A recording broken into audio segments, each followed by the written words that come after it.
Meus amados irmãos, a paz do Senhor, já quero louvar a Deus, querido, pela sua vida, alunos da nossa classe Abraão, obreiros da nossa congregação em Alto Castro. Louva a Deus pela vida do nosso superintendente, presbítero Tomás, e pela vida do nosso pastor Vani. Espero que todos tenham tido uma noite de descanso abençoada, reparadora, bem como a família de cada um esteja sendo guardada pela virtude do Senhor. Nós estamos aqui para mais um estudo devocional orientado pela nossa leitura complementar, que é uma atividade prevista em cada lição da nossa revista Betel, da Escola Bíblica Dominical. Nosso devocional de hoje está na segunda carta de Paulo aos Coríntios, no capítulo de número 12, versos de número 9 e 10, que eu vou ler para os irmãos.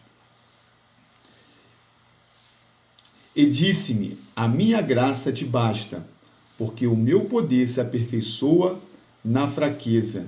De boa vontade, pois, me gloriarei nas minhas fraquezas, para que em mim habite o poder de Cristo.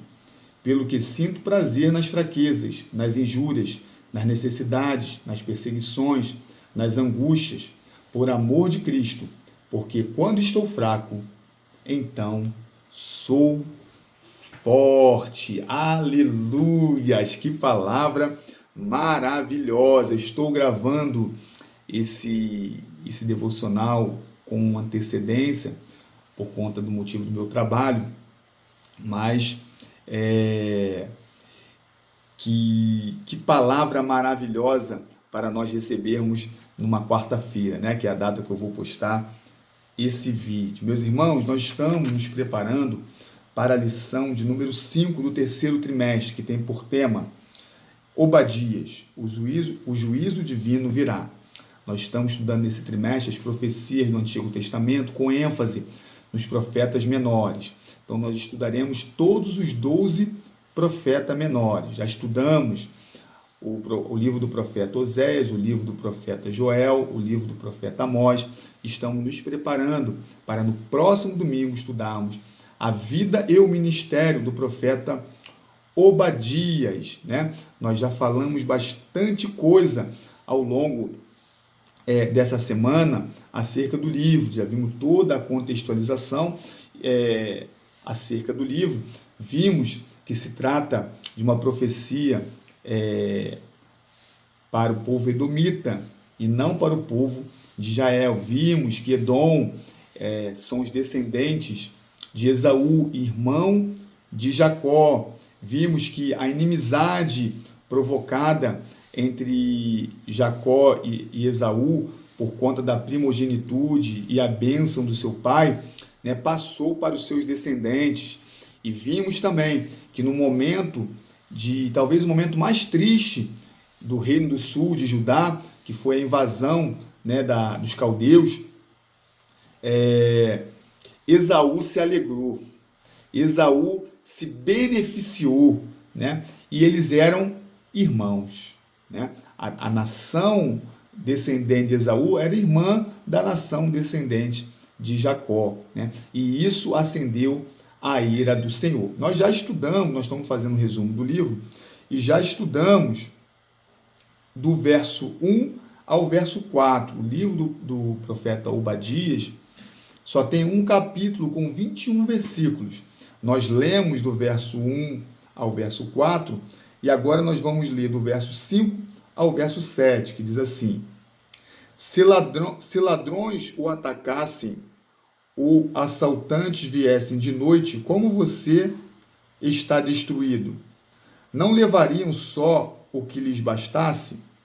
Se fossem até você os que colhem uvas, não deixariam pelo menos alguns cachos? Como foram saqueados os bens de Esaú? Como foram vasculhados seus tesouros escondidos? Todos os seus aliados, ó Edom, o empurraram para fora do seu território. Aqueles que estavam em paz com você o enganaram e prevaleceram contra você. Aqueles que sentam à sua mesa prepararam uma armadilha para os seus pés. E não há em Edom entendimento. Aleluia. Meus irmãos, aqui no primeiro do primeiro versículo ao verso 4, nós vemos o primeiro discurso, o primeiro anúncio de julgamento de Obadias, assim pelo menos a doutrina classifica. E a partir do 5 até o 7 é o segundo discurso, o segundo anúncio de julgamento. Então agora, olha o que Deus vai falar para os edomitas. Lembrando que o contexto aqui é da arrogância, né, dos edomitas, que achavam impossível de serem derrotados, dado a posição que eles ocupavam. E desconsideraram, né, o poder de Deus. Então eles dizem, se ladrões o atacassem, ou assaltantes viessem de noite, né, não levariam só o que lhes bastasse, né? E depois ele ainda diz, se fosse até você os que colhem uvas, não deixariam pelo menos alguns cachos? A ideia é de que se Edom fosse atacado por mãos humanas, os ladrões, aqueles que saqueiam as uvas das vinhas, eles deixam restos, ou eles deixam rastros. Quando um ladrão entra na casa de alguém, ele arromba o cadeado, ele vai pegando o que ele consegue, e ele não volta para pegar o que caiu, né? O que ficou pelo caminho, porque ele tem pressa, né? Então, quando o dono da casa chega, ou quando o dono da vinha chega, ele encontra ao menos os rastros, né, do que foi levado. E o que Deus está falando, que o que ele estava enviando aos edomitas, não deixaria sequer rastros. Por isso que ele diz, como você está destruído, né? E depois ele ainda diz, como foram vasculhados os seus tesouros escondidos. Ou seja, eles habitavam num forte. Dentro das cavernas que eles habitavam, né, e eu botei a foto aí, provavelmente haviam lugares ainda mais escondidos onde eles guardavam os seus tesouros. Então Deus está perguntando, né, está dizendo, né, como foram vasculhados os seus tesouros escondidos, né? Não sobrou nada para contar história. Aqueles que estavam em paz com você o enganaram e prevaleceram contra você. Aqueles que sentam à sua mesa prepararam uma armadilha para os seus pés. E não há em Edom entendimento.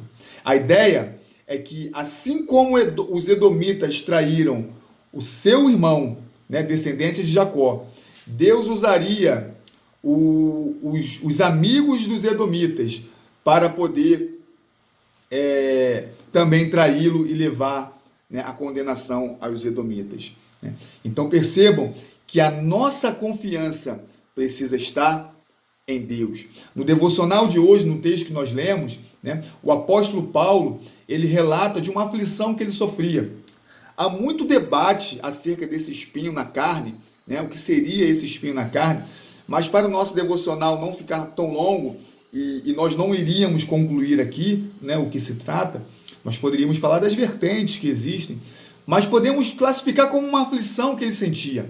Alguma coisa trazia agonia, aflição, poderia ser calúnia, poderia ser algum incômodo físico, né, ou emocional.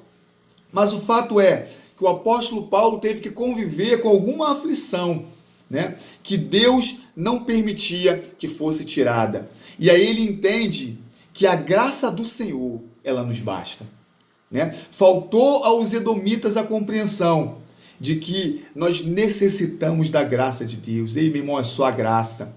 Para você pregar a palavra de Deus é só a graça.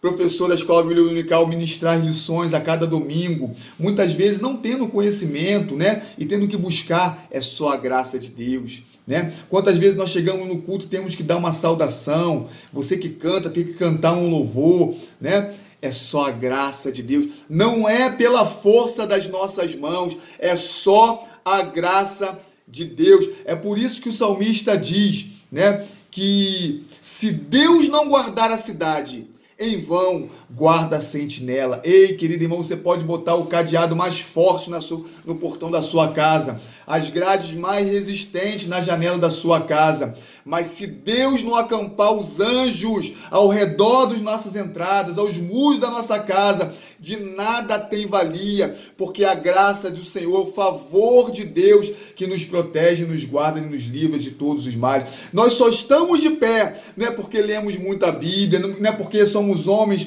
fervorosos nas orações, nós só estamos de pé porque a graça de Deus nos alcançou. E porque a graça nos alcançou, nós conseguimos ler a palavra de Deus. Porque a graça nos alcançou, nós conseguimos ser fervorosos na oração. É a graça de Deus, né? Não é a força das nossas mãos. Ainda que nós, assim como o profeta Obadia diz assim, e aí, ainda que nós subamos aos mais altos montes, junto das estrelas, o poder de Deus também pode nos lançar dali abaixo.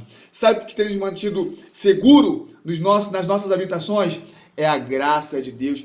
Queridos, que essa palavra ela traga alegria e vida ao seu dia. Eu não sei o momento que você está passando, mas lembre que a graça de Deus, ela é suficiente. Quando o apóstolo Paulo diz que a graça nos basta, é que ela nos é suficiente para manter de pé, para manter caminhando, independente das lutas diárias, das aflições, das dificuldades, das perdas, das decepções. A graça de Deus, ela nos é suficiente. Que Deus te abençoe, te dê uma quarta-feira de bênção e de vitória, em nome de Jesus. Querendo Deus, nós estaremos aqui amanhã para mais um estudo devocional orientado pela leitura complementar e também meditação no livro do profeta Obadias. Que Deus te dê uma quarta-feira de bênção e de vitória, em nome de Jesus. Fique com Deus.